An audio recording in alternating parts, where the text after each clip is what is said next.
इतिहास भूतकाल में घटित विचित्र घटनाओं के समूह को इतिहास कहा जाता है।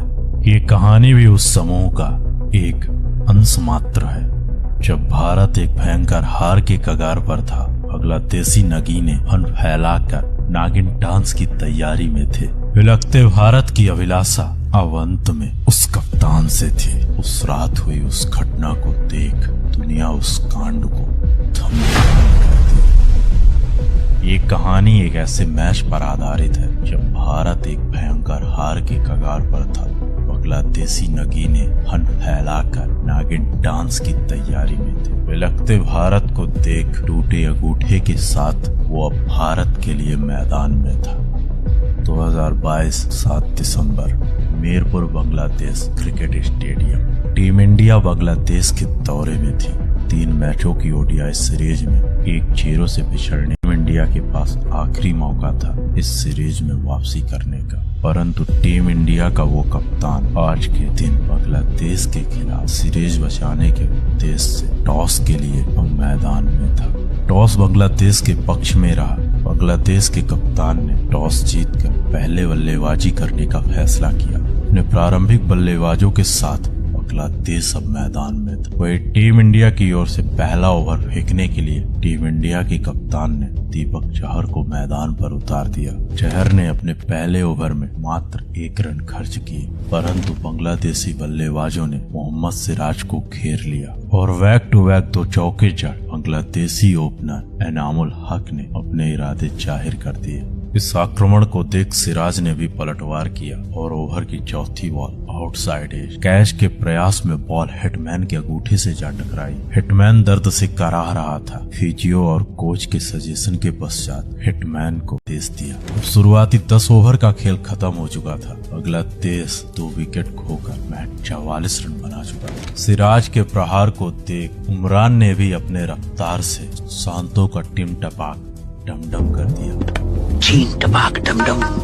टीम इंडिया के ये गेंदबाज बांग्लादेशी नगीनों पर नाग नथीले बन चुके थे। सिराज और उमरान के पश्चात सुंदर ने भी भारत को कई सुंदर दृश्य दिखाए। सुंदर ने पहले साकिब, फिर मुशफिकुर और अंत में आसिफ की किल्लियां बिखेर बांग्लादेशी बल्लेबाजों से कहा, हम सबका मकसद एक ही है। 69 के स्कोर पर बांग्लादेश अब अपने 6 बल्लेबाजों को खो चुका था। महमदुल्लाह के साथ मेहदी का ये संघर्ष बांग्लादेश को रनों की कंगाली से निकालने का एक आखिरी प्रयास था। बांग्लादेश के ये दोनों बल्लेबाज बांग्लादेश को रनों की कंगाली से निकालने का प्रयास कर रहे थे।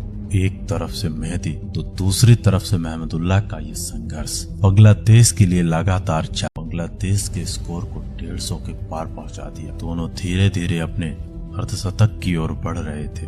कुछ वक्त के पश्चात दोनों का अर्धशतक आ चुका था। 41 ओवर का खेल खत्म हो चुका था। अब बांग्लादेश के खाते में 178 रन थे। अगले 9 ओवर का खेल बाकी था। बांग्लादेश के ये दोनों बल्लेबाज मेहदी के साथ महमदुल्लाह बांग्लादेश की जान बन चुके थे। उम्मीद की आखिरी किरण ये दोनों बल्लेबाज टीम इंडिया के गेंदबाजों का सरदर्द बन चुके थे। शुरुआती 6 विकेट तोड़ने के बाद टीम इंडिया के गेंदबाज इन दोनों बल्लेबाजों के सामने बेबस और बेदम नजर आ रहे थे। 45 ओवर तक मेहदी हसन ने बांग्लादेश के स्कोर को 200 के पार पहुंचा दिया। 45 ओवर की समाप्ति तक मेहदी और महमदुल्लाह ने बांग्लादेश के स्कोर को 200 के पार पहुंचा दिया। अब आखिरी 30 गेंदों का खेल बाकी था और बांग्लादेश के लिए बांग्लादेश के 2 प्रमुख बल्लेबाज पूरी तरह मैदान में जम चुके थे, परंतु मेहदी का पल्ला अब एक चुनौती बन चुका था। मेहदी ने बैक टू बैक बड़े शॉट खेल करके अंत के कुछ ओवर्स में अहमद के साथ अपने टीम के स्कोर को 250 के पार पहुंचा दिया। अब बांग्लादेश का स्कोर 270 के पार पहुंच चुका था। ये रहा बांग्लादेशी बल्लेबाजों का स्कोर कार्ड। मेहदी हसन मिराज ने मैच 83 गेंदों में 100 रन बनाए। वहीं महमदुल्लाह ने भी 96 गेंदों में 177 रनों की पारी खेली। ये रहा टीम इंडिया के गेंदबाजों का पराक्रम। टीम इंडिया की ओर से सुंदर सबसे सफल गेंदबाज रहे। सुंदर ने 10 ओवर में 37 रन खर्च करके बांग्लादेश के 3 बल्लेबाजों का शिकार किया। इमरान मलिक ने भी ठीक ठाक गेंदबाजी की। टीम इंडिया के सामने 300 गेंदों में अब 272 रनों की चुनौती थी। ये चुनौती कोई बड़ी चुनौती तो नहीं थी, परंतु बांग्लादेश के इस टर्निंग ट्रैक वाले पिच पर बिना कप्तान रोहित ये लक्ष्य भी टीम इंडिया के लिए आसान नहीं था। कप्तान हिटमैन की अनुपस्थिति में टीम इंडिया के सामने सबसे बड़ा सवाल था, आखिर टीम इंडिया के लिए ओपन कौन करेगा। पहले मैच में घुटने टेक चुकी टीम इंडिया इस मैच को हर हाल में जीतना चाहती थी, परंतु बिना कप्तान टीम इंडिया की ये राह आसान नहीं होने वाली थी। ऐसे हालात में इस हालात से निपटने के लिए टीम इंडिया के कोच ने गब्बर के साथ किंग विराट को ओपन के लिए मैदान पर उतार दिया। किंग विराट ने शौके के साथ अपना और टीम इंडिया का खाता खोला, परंतु इबादत के सामने किंग विराट की एक ना चली। इबादत ने किंग विराट को शिकार कर बंगाली नगीनों की तरह जश्न मनाया। 13 के स्कोर तक टीम इंडिया अपने दोनों ओपनर्स को खो चुकी थी। अय्यर के साथ सुंदर की ये जोड़ी अब टीम इंडिया के लिए मैदान में थी, परंतु पावर प्ले के आखिरी ओवर तक सुंदर ने भी टीम इंडिया का साथ छोड़ दिया।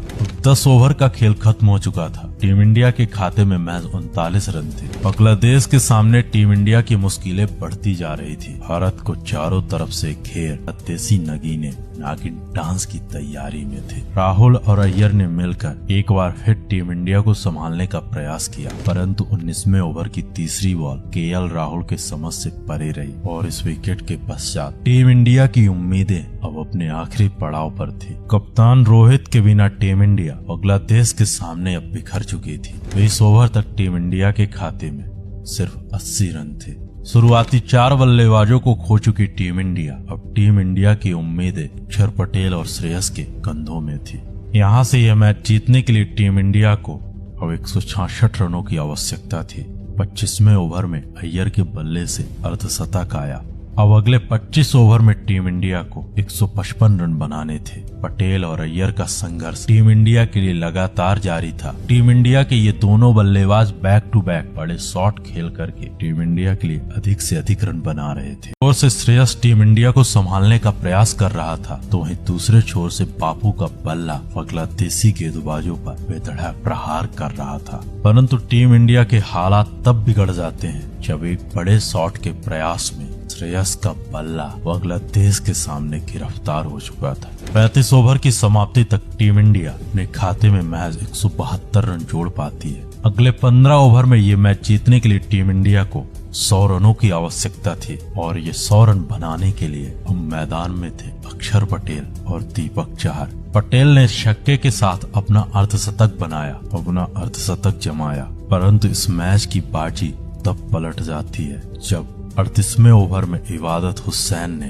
अक्षर को आउट कर टीम इंडिया की उम्मीदों में पानी फेर दिया। टीम इंडिया को अगली 66 गेंदों में 81 रनों की आवश्यकता थी। सबके जहन में अब एक ही सवाल था कि क्या टीम इंडिया का ये कप्तान अब टीम इंडिया के लिए बल्लेबाजी करेगा कि नहीं। चुका था कि ये मैच और ये सीरीज अब उसके कब्जे में है। बांग्लादेशी नगीने संपूर्ण स्टेडियम में मड़रा रहे थे।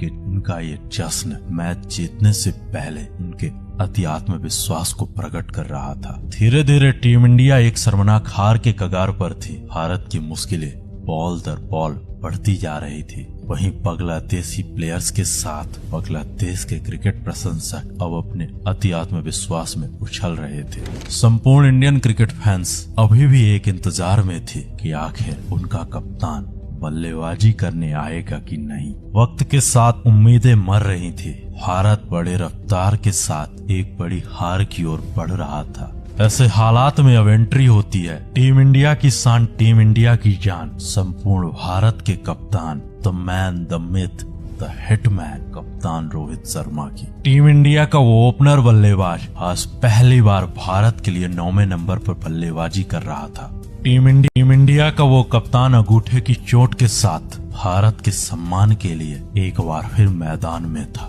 अपने प्यारे कप्तान रोहित शर्मा को मैदान में वापसी करता देख इंडियन क्रिकेट फैंस की जान में जान वापस आ चुकी थी। अब सबको भरोसा हो चुका था उनका कप्तान है तो ये असंभव सा लक्ष्य भी भारत के लिए आसान है। अपने दर्द के साथ टीम इंडिया का वो कप्तान अब भारत के लिए मैदान में था। उस कप्तान के उस साहस को देख संपूर्ण भारत नमन कर रहा था, क्योंकि उस कप्तान के पास एक मौका था दर्द का बहाना बना करके भारत के लिए बल्लेबाजी ना करने का। भारत का वो कप्तान अब इस मैच को फिनिश करने के लिए अब मैदान में था। रोहित ने आते ही शुरुआती 11 गेंदों में महज 4 रन बनाए।